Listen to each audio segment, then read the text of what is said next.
നമസ്കാരം. മുൻ മുഖ്യമന്ത്രി ഇപ്പോഴത്തെ പ്രതിപക്ഷ നേതാവായ പിണറായി വിജയന്റെ മകൾ വീണ വിജയന് നാളെ 17-ാം തീയതി നിർണായകമായ ദിവസം തന്നെയാണ്. പറഞ്ഞു വരുന്നത്, നാളെയാണ് വീണയ്ക്ക് രണ്ടാമതും സമൻസ് അയച്ചിരിക്കുന്നത് കൊച്ചി ED ഓഫീസിൽ ഹാജരാകുന്നതിന് വേണ്ടി. CMRL എക്സാലോജിക് മാസപ്പടി വിവാദത്തിൽ വീണ വിജയന് കഴിഞ്ഞ വെള്ളിയാഴ്ചയാണ് ഹാജരാകണം എന്ന് കാണിച്ചുകൊണ്ട് ED സമൻസ് അയച്ചിരുന്നത്. എന്നാൽ ആരോഗ്യപരമായ ചില കാരണങ്ങളാൽ തനിക്ക് അന്ന് ഹാജരാകാൻ സാധിക്കില്ല എന്ന് കാണിച്ചുകൊണ്ട് വീണ ഇമെയിൽ അയക്കുകയായിരുന്നു EDക്ക്. പിന്നീട് 17-ാം തീയതി വീണയോട് ഹാജരാകാൻ പറഞ്ഞ് ED സമൻസ് അയച്ചു. അത് നാളെയാണ്. നാളെ വീണയെ സംബന്ധിച്ചിടത്തോളം നിർണായകമായ ചോദ്യം ചെയ്യലായിരിക്കും നടക്കുക എന്നുള്ളതാണ് നിയമവൃത്തങ്ങൾ സൂചിപ്പിക്കുന്നത്. ഇതിനിടയിൽ നാടകീയമായ ഒട്ടനവധി സംഭവങ്ങൾ EDയുമായി ബന്ധപ്പെട്ട് ഉണ്ടായിരിക്കുന്നു എന്നുള്ളതും വീണയ്ക്ക് വലിയ കുരുക്കായി മാറുന്നു എന്നാണ് ചൂണ്ടിക്കാണിക്കപ്പെടുന്നത്. CMRL CMD ആയ ശശിധരൻ കർത്തയുടെ മകൾ ഷൈബി S കർത്തയെ ഇന്നലെ ED ചോദ്യം ചെയ്യലിന് വേണ്ടി വിളിച്ചു വരുത്തി. ഇന്ന് ED വീണ്ടും ഷൈബിയെ ചോദ്യം ചെയ്യുന്നു എന്നുള്ളതാണ് മനസ്സിലാക്കാൻ കഴിയുന്നത്. ഇന്നലെ ഷൈബിയെ ED ചോദ്യം ചെയ്യാൻ വിളിച്ചു വരുത്തുമ്പോൾ CMRLന്റെ മറ്റൊരു ഷെൽ കമ്പനി എന്ന് വിശേഷിപ്പിക്കാവുന്ന നിപുണ എന്റർപ്രൈസസുമായി ബന്ധപ്പെട്ടാണ് ഷൈബിയെ ചോദ്യം ചെയ്യലിന് വേണ്ടി വിളിച്ചു വരുത്തിയിരിക്കുന്നത്. CMRLുമായി ബന്ധപ്പെട്ട എല്ലാ വിധത്തിലുള്ള വാഹന ഗതാഗത ഇടപാടുകളും, അതായത് CMRLിന്റെ ട്രാൻസ്പോർട്ടേഷൻ ഇടപാടുകളെല്ലാം നടത്തിയിരിക്കുന്നത് നിപുണ എന്ന് പറയുന്ന ഷൈബി മാനേജിംഗ് ഡയറക്ടറായ കമ്പനി വഴിയാണ്. ഏതാണ്ട് 99 കോടി രൂപയാണ് ഈ ഇനത്തിൽ, വാഹന ഗതാഗത ഇനത്തിൽ CMRL ചിലവഴിച്ചിരിക്കുന്നത് എന്നാണ് മനസ്സിലാക്കാൻ കഴിയുന്നത്. അത് നിപുണ വഴിയാണ് ഇത്തരം കാര്യങ്ങൾ ചെയ്തിരിക്കുന്നത്. 99 കോടി രൂപയുടെ വാഹന ഗതാഗത ചിലവാണ് എഴുതി എടുത്തിരിക്കുന്നത്, അല്ലെങ്കിൽ എഴുതി തള്ളിയിരിക്കുന്നത് എന്നുള്ളതാണ് ഷൈബിയെ വിളിച്ചു വരുത്തിയതുമായി ബന്ധപ്പെട്ട EDയുടെ ന്യായീകരണമായി ചൂണ്ടിക്കാണിക്കപ്പെടുന്നത്. എന്തായാലും CMRLന്റെ മകളായ ഷൈബി വരെ EDക്ക് മുന്നിൽ എത്തേണ്ടി വരുന്നു. CMRL കർത്തയുടെ മകൾ വരെ EDയുടെ മുന്നിൽ ചോദ്യം ചെയ്യലിന് വേണ്ടി ഹാജരാവുക എന്നത് കർത്തയെ സംബന്ധിച്ചിടത്തോളം വലിയ തലവേദന ഉണ്ടാക്കുന്ന കാര്യം തന്നെയാണ്. കൂടാതെ ഇന്ന് ED ഓഫീസിൽ എത്തുന്നതിന് വേണ്ടി CMRL കർത്തയുടെ ഭാര്യയായ ജയ S കർത്തയ്ക്കും മകനായ ശരൺ S കർത്തയ്ക്കും നോട്ടീസ് അയച്ചിരിക്കുന്നു.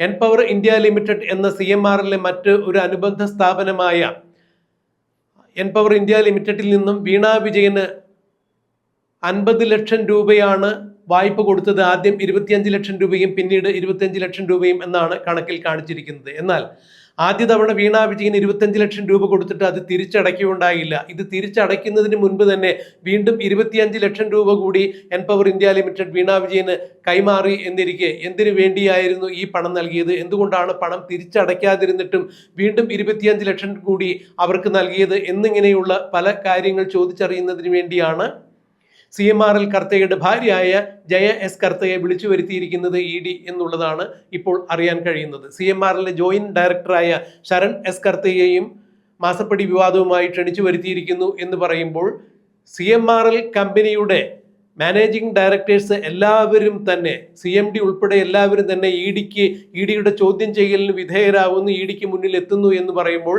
ശശിധരൻ കർത്തയെ സംബന്ധിച്ചിടത്തോളം ഇത് കള്ളപ്പണ ഇടപാടുമായി ബന്ധപ്പെട്ട ചോദ്യം ചെയ്യലിലാണ് ഇവരെ എല്ലാവരെയും വിളിച്ചു വരുത്തിയിരിക്കുന്നത് എന്ന് പറയുമ്പോൾ CMRL കർത്തയെ സംബന്ധിച്ചിടത്തോളം അത് വലിയ നാണക്കേടായി മാറുന്നു. ഇത് വീണ വിജയനെ സംരക്ഷിക്കുന്നതിനുള്ള ഒരു കവചമായി മാറുന്നു എന്ന് തന്നെയാണ് രാഷ്ട്രീയ നിരീക്ഷകരും ചൂണ്ടിക്കാണിക്കുന്നത്. കാരണം വീണ വിജയനെതിരെ കേന്ദ്ര അന്വേഷണ ഏജൻസികളുടെ അന്വേഷണം വരുമ്പോൾ അതിന് തടസ്സ ഹർജിയുമായി ഹൈക്കോടതികളെല്ലാം കയറി ഇറങ്ങി നടക്കുന്നത് CMRLാണ്. ഒരേ ഒരു തവണ മാത്രമാണ് വീണ വിജയൻ തനിക്കെതിരെയുള്ള EDയുടെ അന്വേഷണം മരവിപ്പിക്കണമെന്ന് ആവശ്യപ്പെട്ടുകൊണ്ട് കർണാടക ഹൈക്കോടതിയിൽ ഒരു ഹർജി നൽകിയത്. പിന്നീട് വേറെ എവിടെയും EDയുടെയോ സീരിയസ് ഫ്രോഡ് ഇൻവെസ്റ്റിഗേഷന്റെയോ അന്വേഷണം മരവിപ്പിക്കണമെന്ന് ആവശ്യപ്പെട്ടുകൊണ്ട് വീണ വിജയൻ എവിടെയും ഒരു ഹർജി നൽകിയിട്ടുണ്ടായില്ല. എന്നാൽ CMRLാകട്ടെ ഡൽഹി ഹൈക്കോടതിയിൽ ED അന്വേഷണം മരവിപ്പിക്കണമെന്ന് ആവശ്യപ്പെട്ടുകൊണ്ട് ഹർജി നൽകി. സീരിയസ് ഫ്രോഡ് ഇൻവെസ്റ്റിഗേഷൻ ഓഫീസിന്റെ അന്വേഷണം നടക്കുന്നുണ്ട്, അതിന് സമാന്തരമായി പിന്നെ EDയുടെ അന്വേഷണം ആവശ്യമില്ല, അത് തടയണം എന്നാവശ്യപ്പെട്ടുകൊണ്ടാണ് അന്ന് CMRL ഡൽഹി ഹൈക്കോടതിയിൽ ഹർജി നൽകിയിരുന്നത്.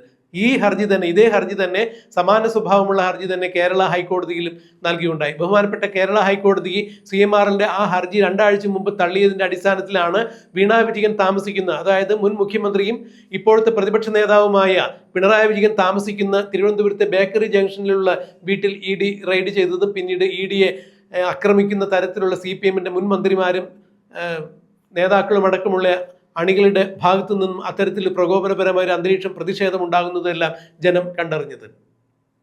എന്നാൽ നാളെ ED വീണ വിജയനെ ചോദ്യം ചെയ്യുന്നതോടുകൂടി വീണ വിജയൻ സമ്പൂർണ്ണമായി പ്രതിരോധത്തിലാകും എന്ന് തന്നെയാണ് മനസ്സിലാക്കാൻ കഴിയുന്നത്. കാരണം സീരിയസ് ഫ്രോഡ് ഇൻവെസ്റ്റിഗേഷൻ ഈ വിഷയവുമായി, ഈ കേസുമായി ബന്ധപ്പെട്ട് നടത്തിയ അന്വേഷണത്തിൽ ഏതാണ്ട് 134 തെളിവുകളും അനുബന്ധ രേഖകളും അടങ്ങുന്ന 54 വോള്യങ്ങൾ അടങ്ങുന്ന ആ രേഖകളെല്ലാം EDക്ക് കൈമാറണം എന്ന് കൊച്ചിയിലെ PMLA കോടതി വഴി ഉത്തരവുണ്ടായിരിക്കുന്നു. EDക്ക് ആ രേഖകളെല്ലാം കിട്ടിയിരിക്കുന്നു. ഈ രേഖകളുടെ അടിസ്ഥാനത്തിലാണ് അതുപോലെ തന്നെ EDയുടെ മുൻ CM ആയ പിണറായി വിജയന്റെ വീട്ടിൽ ED റെയ്ഡ് ചെയ്തതിൽ നിന്നും വീണ വിജയന്റെ പാസ്ബുക്കും വീണ വിജയന്റെ മൊബൈൽ ഫോൺ അടക്കമുള്ള വിശദ വിവരങ്ങളുമെല്ലാം EDക്ക് കിട്ടിയിട്ടുണ്ടായിരുന്നു. അന്ന് വീണ വിജയന്റെ 18 കോടി രൂപയോളമാണ് ED മരവിപ്പിച്ചിട്ടുണ്ടായിരുന്നത്. ഇത്തരം ചില വിവരങ്ങളുടെയും CMRL കർത്തയുടെ മകളെയും ഭാര്യയെയും മകനെയും എല്ലാം ചോദ്യം ചെയ്യുന്നതിലൂടെ കിട്ടുന്ന പല വിഷയങ്ങളും ചേർത്ത് വെച്ചുകൊണ്ട് തയ്യാറാക്കുന്ന ഒരു വലിയ ചോദ്യാവലിക്ക് തന്നെയാണ്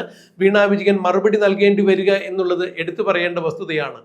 അതുകൊണ്ട് തന്നെ നിയമവൃത്തങ്ങൾ ചൂണ്ടിക്കാണിക്കുന്നത് ഇതിനെല്ലാം തൃപ്തിപരമായ മറുപടി നൽകാൻ ഒരുപക്ഷെ വീണ വിജയന് സാധിക്കില്ല. അങ്ങനെ ഒരു അവസരം വരികയാണെങ്കിൽ തുടർ നടപടികളിലേക്ക് EDക്ക് നീങ്ങാൻ യാതൊരു തരത്തിലുള്ള നിയമ തടസ്സങ്ങൾ ഉണ്ടാകില്ല. അത് ഒരു വേള അറസ്റ്റിലേക്ക് തന്നെ ചെന്നെത്തിയേക്കാം എന്നാണ് പറയുന്നത്.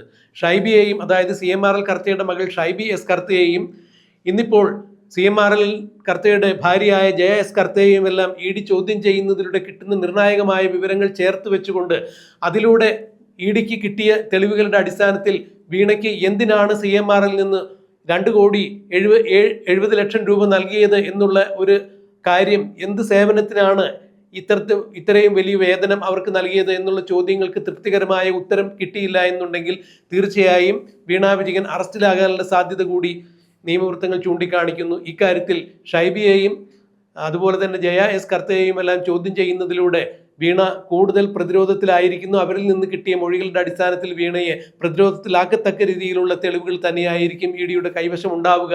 അല്ലെങ്കിൽ അത്തരം ചില തെളിവുകൾ നിരത്തി വീണയെ ചോദ്യം ചെയ്യുമ്പോൾ അത് അക്ഷരാർത്ഥത്തിൽ വീണയെ മണിച്ചിത്രത്താഴിട്ട് പൂട്ടുന്ന തരത്തിലുള്ള ചോദ്യം ചെയ്യലായിരിക്കും എന്നാണ് മനസ്സിലാക്കാൻ കഴിയുക. എന്താണ് ഇക്കാര്യത്തിൽ സംഭവിക്കുക എന്നുള്ളത് നമുക്ക് കണ്ടറിയാൻ കാത്തിരിക്കുക.